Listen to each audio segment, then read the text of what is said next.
if you're new here, we do a lot of football-themed ASMR videos. We talk about situations in football, and we have a bit of a ramble, but it has been a while since I've done one of these rambles. I actually can't remember when it was last, or what it was last about. Probably about some transfer situation or something like that. Now, if you are new, please do click that subscribe button. It really does mean a lot. If you're not new and you're used to this sort of channel and you're one of the returning subscribers, make sure to click that like button. You know it helps me out. You know that I like to see you guys support the channel as much as I like doing the videos for you. So, yeah, what we're going to do is I've got an empty glass and I would like to fill that up. So I'm just going to go grab my... You already know what it is. You already know I drink a lot of Pepsi Bear with.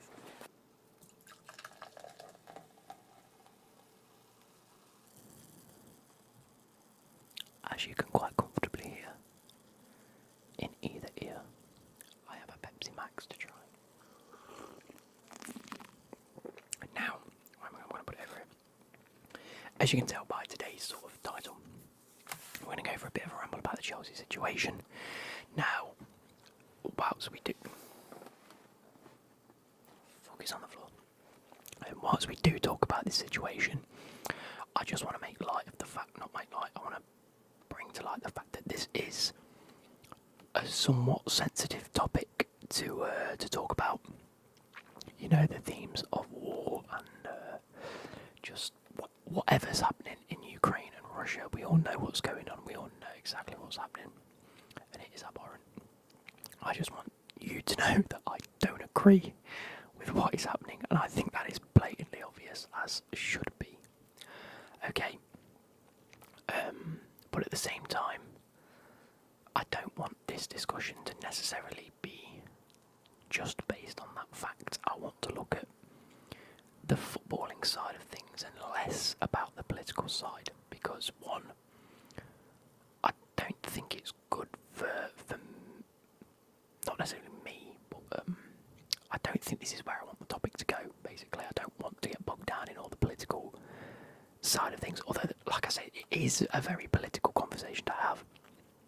But at the same time, I don't necessarily think that that's where I want to go with the conversation. It might head in that direction, I don't know. I haven't got any pointers, I haven't got any tips to sort of like cue me in what I want to talk about. I'm just going to speak as I'm speaking.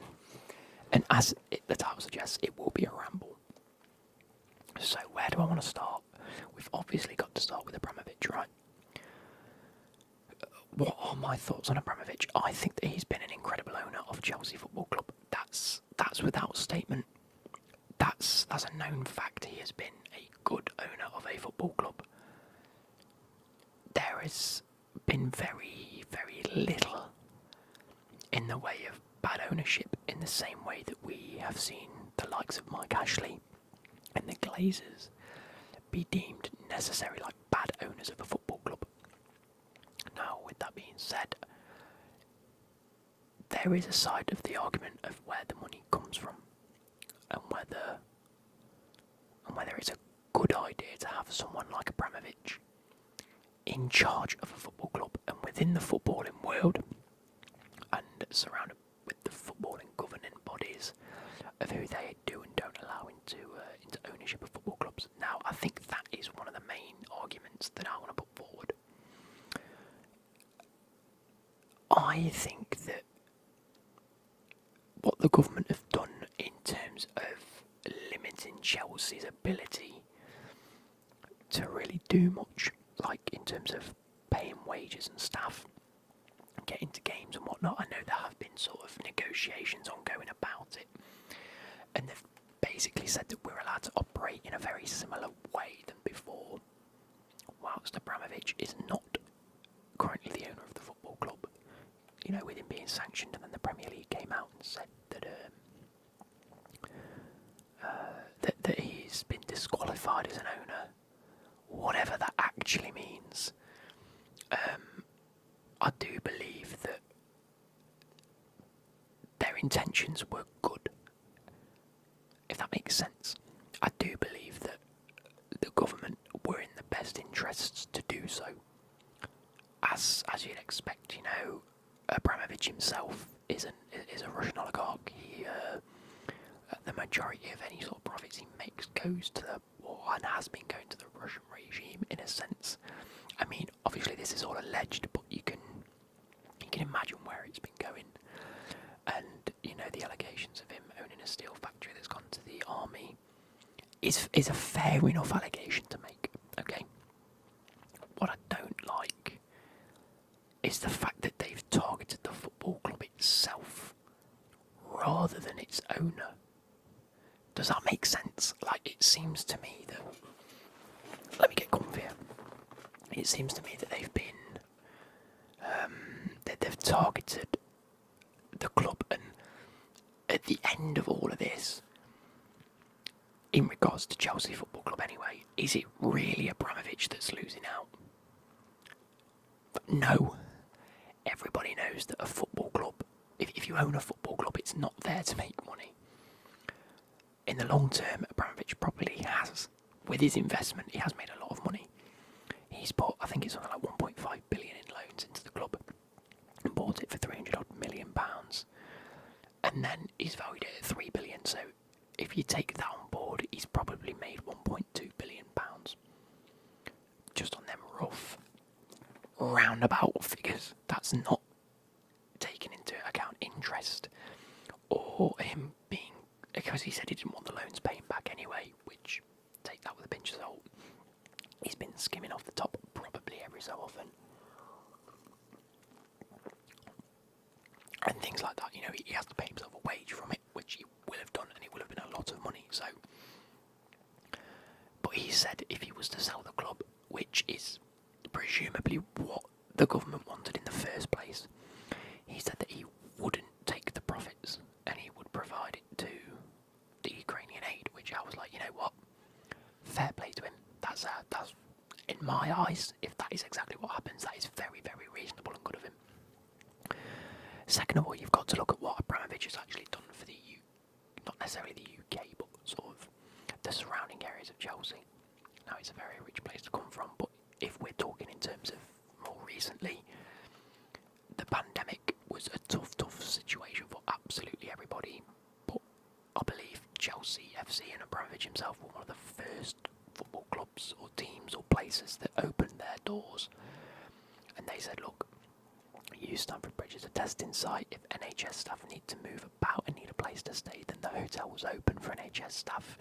He was very, very committed to being an open, hospitable person for anyone in the UK that needed it. Which, whether it pays dividends to himself or the advisors he's got near him, but the sentiment behind it was good at the very least. He could have easily have gone, no, not doing anything, shut up shop, I don't want to waste money. No. We saw the likes of Liverpool do it. They said that they weren't going to pay staff.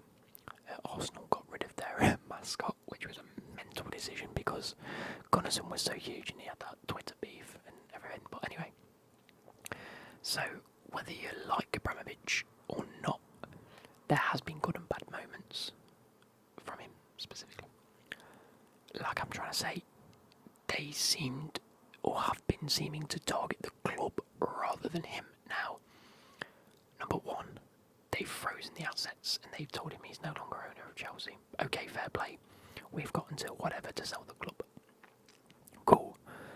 But if you've removed him as the owner, who's actually selling the club? Is it Abramovich himself? Of which he won't be able to take a profit from it, of which he said he wasn't going to do anyway, so really the situation's not got better, it's got worse, and you've made it worse. And this is the government and the Premier League I'm sort of talking about. Second of all, if you just said to him, look, we've frozen every single one of your assets other than Chelsea FC, which I don't think would have been allowed. I think it's more of a case of you've been sanctioned and everything must be frozen, so I understand it. If you'd have said to him, look, sell it and move on, don't come back, I think that'd have been fair.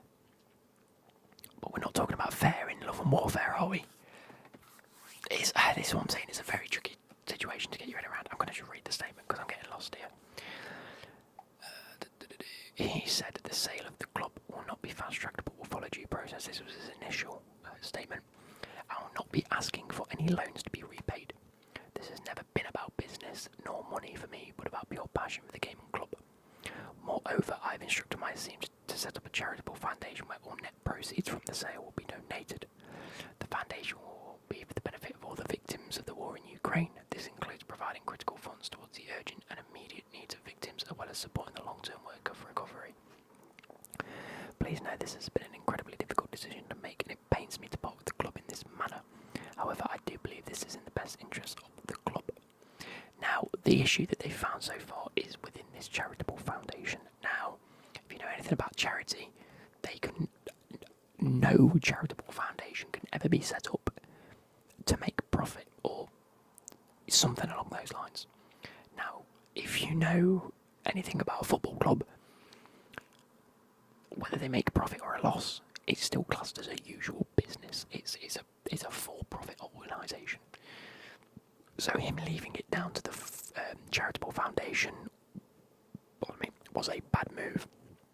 Even the foundation themselves were a bit unsure of whether they could actually own the club, which I'm presuming they can't. They can't be seen to own something that's for profit. Do you know what I mean? But then again, he did say that all the net proceeds, all the profit would be donated. So yeah, it's a sticky one still. It's a sticky one still.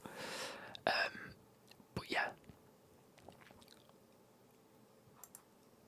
Coming after that, let's see if there's any more club statements. Here we go.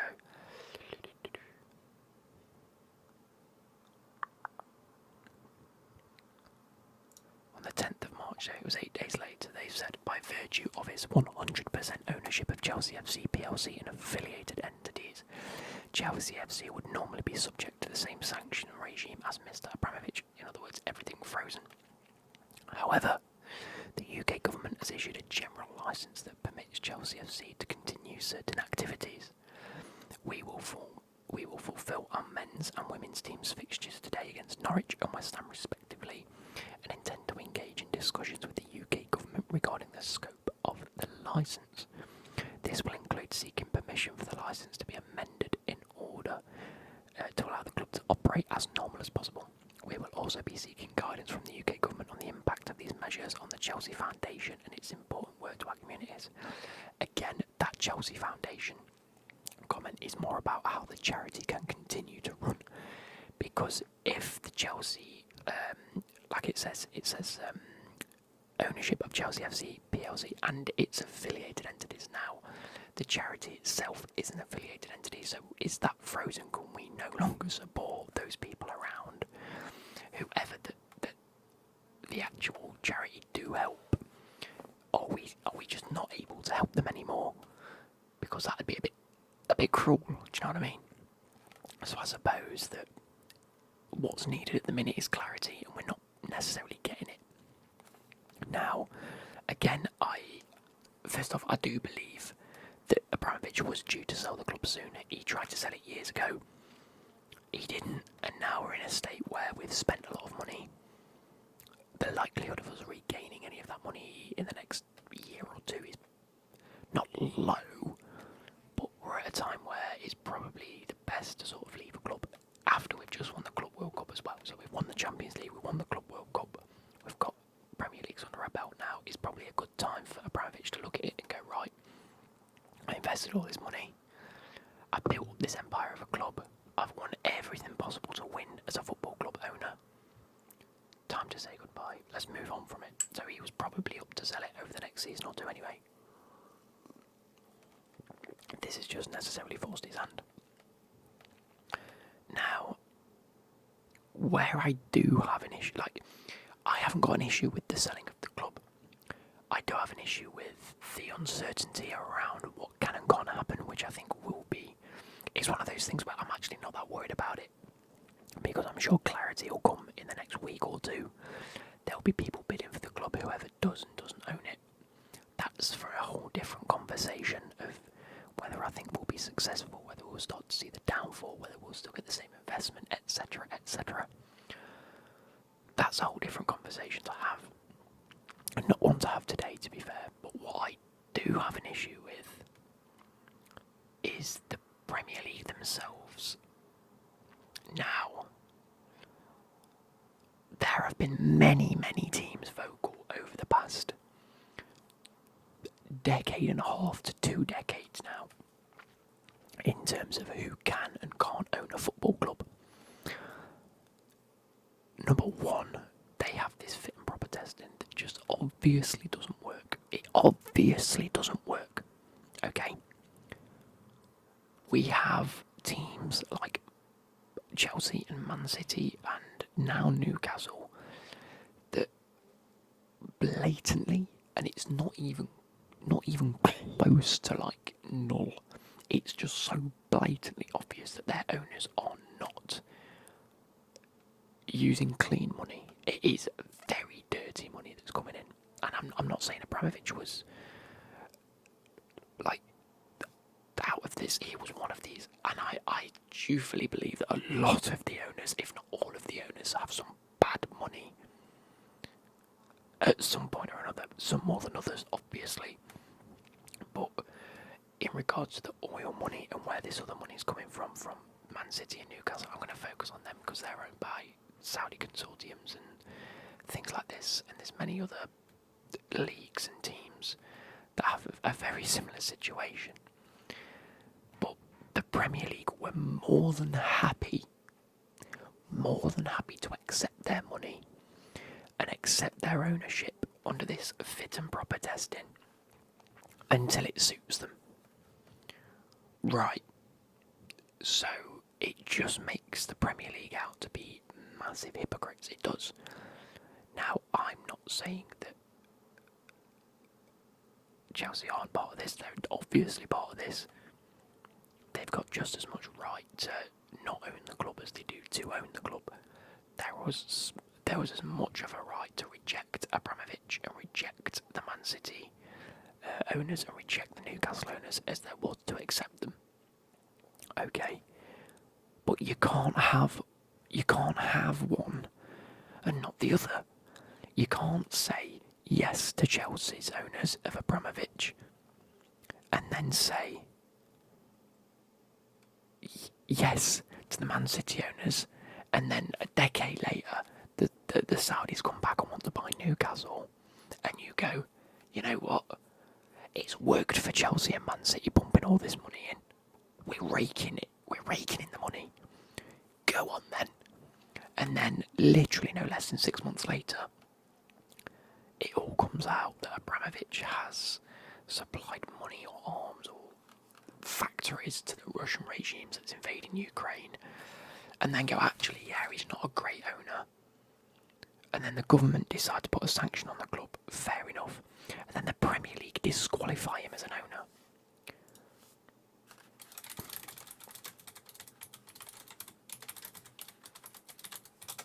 I'm just going to Google it, bear with. Let's read what they have to say. Premier League have disqualified Abramovich from running Chelsea, the Russian oligarch who's owned Chelsea since 2003. In an unprecedented ruling against a club owner, the Premier League ordered Roman Abramovich on Saturday to stop running Chelsea and sell up after he was sanctioned by the British government on Russia's war on Ukraine and his close links to Vladimir Putin. The Soccer League Board's decision to disqualify from being a director accelerates the end of the Russian oligarch's 19 years in control. Blah, blah, blah, blah, blah. League regulations would usually require Abramovich to relinquish control within 28 days. But the British government now has a say in the sale process under the terms of the licence that allows the teams to continue operating despite the owner's assets being frozen. The government welcomed the Premier League's move against Abramovich, characterising this qualification as being part of holding those who have enabled the Putin regime to account.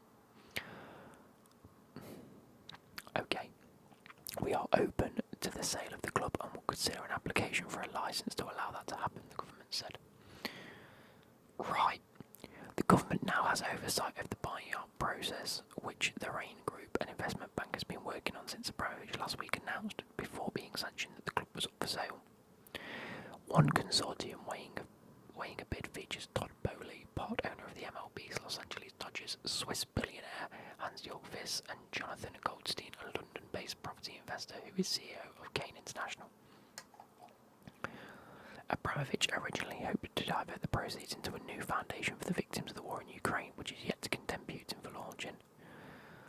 I mean, he's not going to condemn Putin, is he? Because he's going to end up dead. It's as simple as that. Like, there are reasons he won't speak out about Putin. It's either, and we all know that he probably doesn't like Putin going killing people. I don't think there's many people out there that would enjoy killing other people, other than the likes of Putin. Not even Abramovich, no matter how close he is. I don't think he's ever going to be like, yes, happy days, Putin, you go kill a load of people. And if he is, then fair enough, fuck him off, you know what I mean, right? But again, he's not going to condemn Putin, because one, he is like that with him. You don't do it. Second of all, does he want to end up dead? No, he's not an idiot. Right, anyway, moving on. The government on Saturday eased one of the terms of the licence restrictions of Chelsea's finances, raising the cap on matchday spending to run Stamford Bridge from £500,000 to £900,000 ahead of Sunday's Premier League game against Newcastle. That's cool. Chelsea had company credit cards from Barclays frozen as a result of the sanctions, which is mental. After disqualifying Abramovich, the Premier League confirmed that the board's decision does not impact on the club's ability to train and play its fixtures. Goal.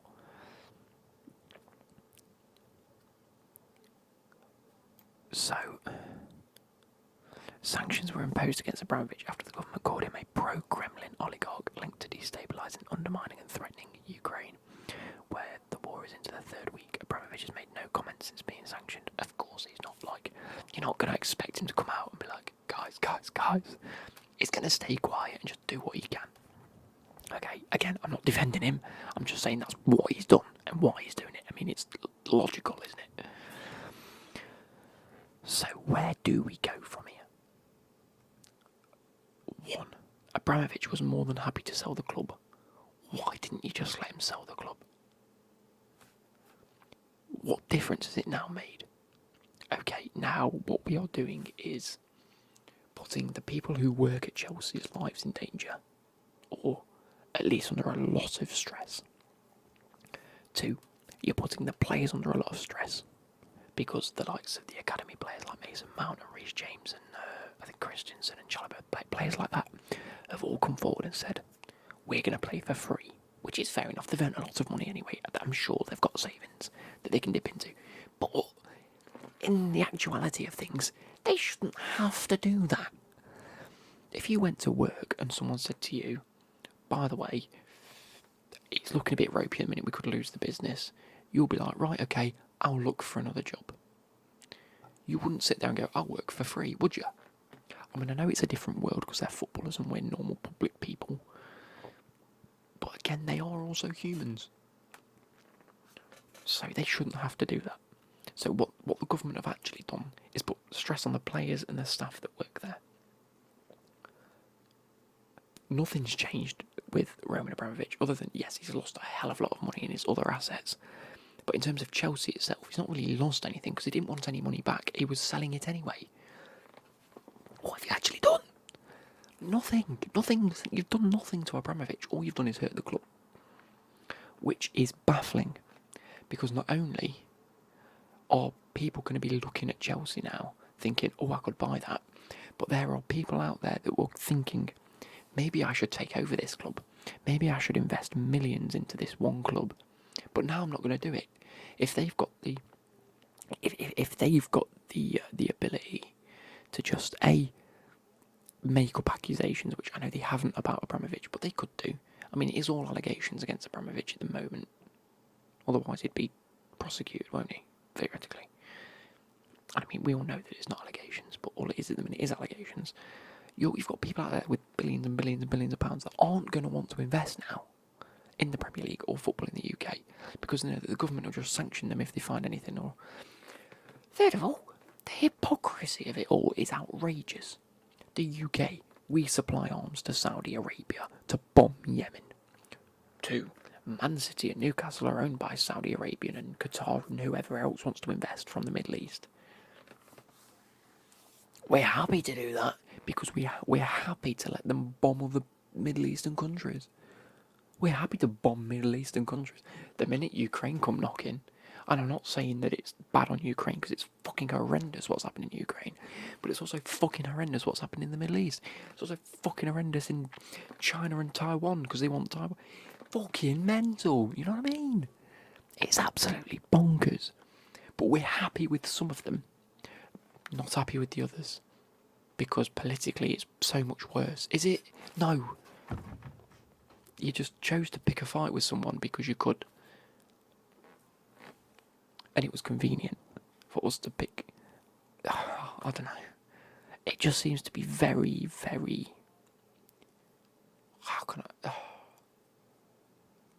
It seems to be very discriminatory against Abramovich himself.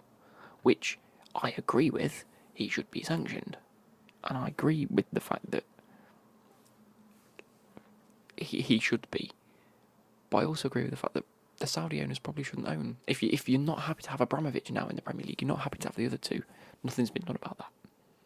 We need a proper owners test for the Premier League. We need to be able to see where the money comes from, who it goes to, who they're owned by, and just have a normal ownership of clubs in the Premier League. It's not a difficult concept. Well, it is a very difficult concept. But it's just bonkers. And what I'm trying to say is there is an issue structurally and constitutionally within football and the Premier League itself where this has happened. This hasn't happened necessarily because Abramovich has bought the club and invested money.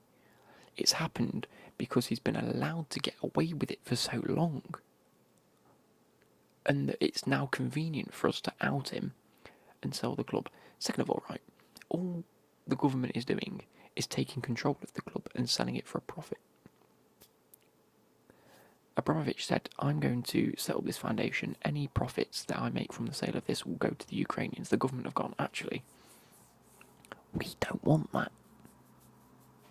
We want to take control of the club so that when we sell it, because we've said that Abramovich is selling it but can't make profits, so where do the profits go? Where the fuck do the profits go? Where do they go now? You tell me. Or does the government get it and they get to distribute it how they want to? Which they won't do, because it will go into their pockets, because it's the Tory government. Anyway, before I get too vexed, I don't know where this conversation went. It just got me mad because it's just the hypocrisy of everything. And I'm going to have comments that say, well, you're a Chelsea owner, you should have expected this. True. But there are other owners out there, and nothing's being done. All I want is for it to be fair. It's as simple as that. Is it fair? No. Do I think it should have happened? Yes, obviously. But it's not fair to just pinpoint Chelsea FC and to pin it on the club and not even Abramovich. It hasn't affected Abramovich now. He's gone. He's probably taken all the money out that he can take out and he's left. He's gone, he don't care. You've left more probably UK citizens and UK workers in turmoil than the person you actually wanted to go after. That's what's been done. And that's the frustrating part. Anyway, if I've missed anything, I apologise. I don't know what more I can say about it really. Because I just find it absolutely bonkers. This whole situation is just a mess. But it's not even like a bad mess, it's just a mess of mess. The government have left the club in turmoil, the Premier League have left the club in turmoil. The Premier League have left a club that's in the Premier League in a mess. If anyone wanted to clear up a situation, I thought it'd be the Premier League. I thought the Premier League would be like, you know what, we need to sort this out and figure out what's happening. No, they're happy to just let it rot, aren't they? They've lost all their money now. And don't chat to me about 3. That's just a load of bollocks. 3 is pulling their sponsorship was bonkers for a start. It's like going, oh yeah, we don't agree with the football club that we signed a sponsorship with, where we knew exactly what was happening anyway. Hence why Nike and Trivago and everyone else has stayed. Because they're like, well, actually nothing changes. We're still sponsoring a football club. We're sponsoring a football club. That's what they're doing. And we're going to continue to play football. It's just football. When you really deep it is football. Anyway. I don't know what else to say. I hope you guys have enjoyed. If you've got any comments, I mean, I was gonna say leave them below. There's probably no point because I'm not gonna respond to any of them unless I genuinely want to have a conversation with someone about it. But I don't know. It's just a mess that, in the grand scheme of things, means fuck all. Unless the only issue that we'll see is if Chelsea FC genuinely go into administration, which would be bonkers. When you really think about it, it'd be bonkers, wouldn't it? Chelsea go into administration because the government chucked out their owner. So the government have put a football club into administration because they didn't like where the money was coming from or where the money was going. But they're obviously not making money, hence why they've gone into administration. Anyway, see you later. Goodbye.